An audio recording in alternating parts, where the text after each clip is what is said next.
In 1839, Qing authorities destroyed more than 20,000 chests of opium surrendered at Canton. Under Qing law, it was illegal contraband. 3 years later, the Treaty of Nanjing required China to pay $6 million associated with that same cargo. How did privately owned contraband become a claim backed by the British government and then enforced by war? The answer begins with something almost too small to take seriously. A flower, 4 thin petals, a stem that bends in the wind. The plant was Papaver somniferum, the opium poppy. People had known its medicinal and intoxicating properties for centuries. But by the late 1700s, the British East India Company had turned it into something else, a revenue machine. Across company-controlled districts, the pattern often began the same way. Picture a farmer in Bihar in the 1820s. An agent arrives with cash, an advance paid before planting.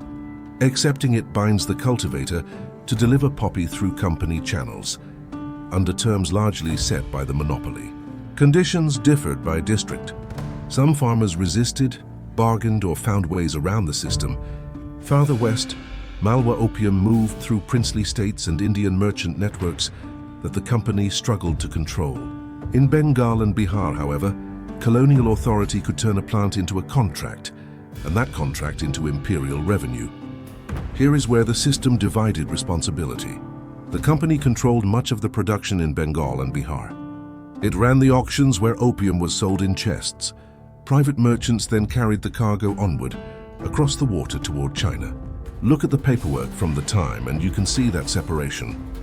An official return from East India House recorded goods brought into Canton. By 1829-30, the opium entries alone numbered 15,643 chests. By 1833-34, more than 70,600. Every one of those opium entries appeared under private traders. The East India Company's column next to the word opium was blank. That blank column was useful. The company collected its revenue at auction. Private merchants took the chests onward. On paper, the links were separate. In practice, the trade depended on both. At the far end of that chain sat Canton, modern Guangzhou, where Western maritime trade was tightly controlled. British merchants wanted Chinese tea and silk. China had far less demand for British manufactures, so silver had long helped settle the difference. Opium altered that balance, but it did not act alone. Coin quality, global silver supplies, and exchange practices also mattered. The growing trade intensified pressure around silver, taxes, and foreign commerce. To Qing officials watching this unfold, it was more than a monetary problem.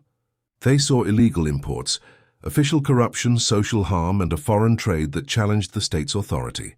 One official decided to do something about it. In 1838, a governor-general named Lin Zexu wrote a memorial to the Daoguang emperor.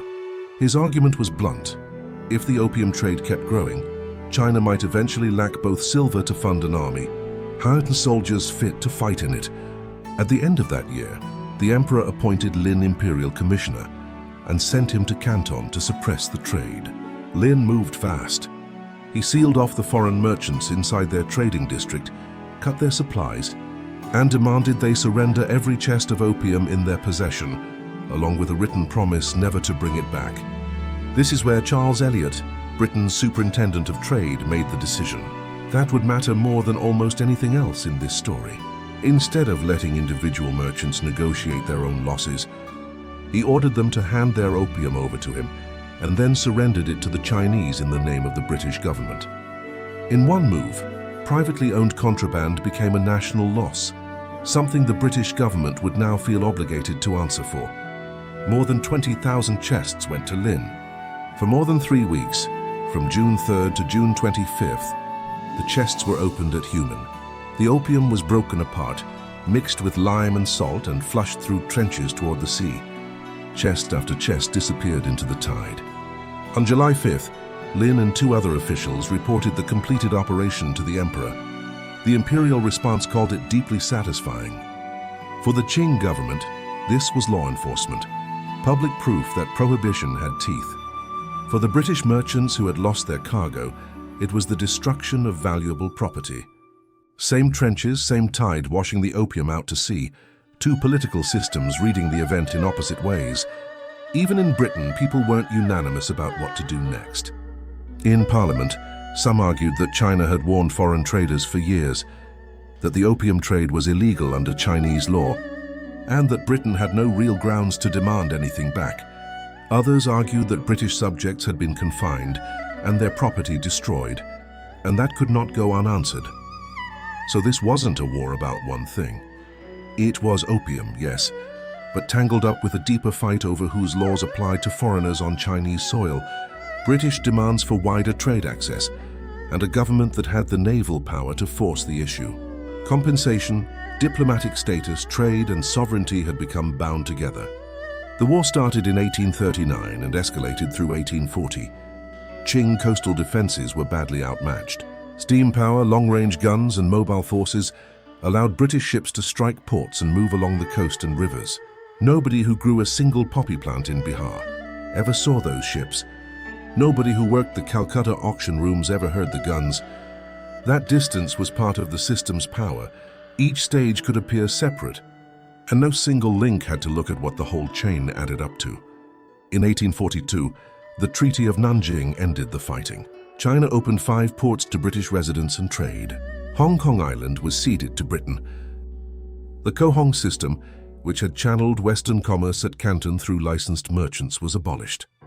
And China paid large indemnities, including $6 million associated with the opium destroyed at Humen.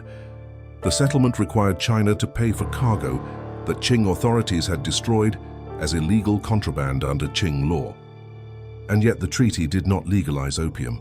Britain had won compensation and wider commercial access through war, while the drug's legal status remained unresolved. The trade continued, and a second conflict followed years later for a wider set of reasons. That is another chapter.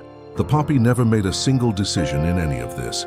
It did not design a monopoly, choose a smuggling route, or send a fleet. People and institutions did that.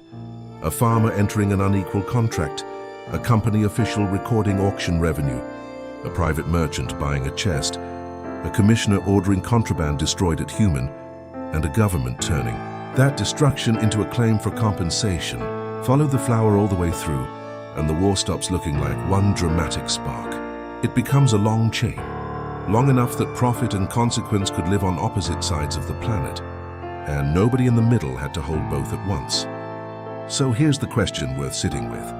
How far does responsibility have to travel before everyone along the way gets to say it wasn't really theirs? Save this story, subscribe for the next one, and until next time, keep following the plants hidden inside history.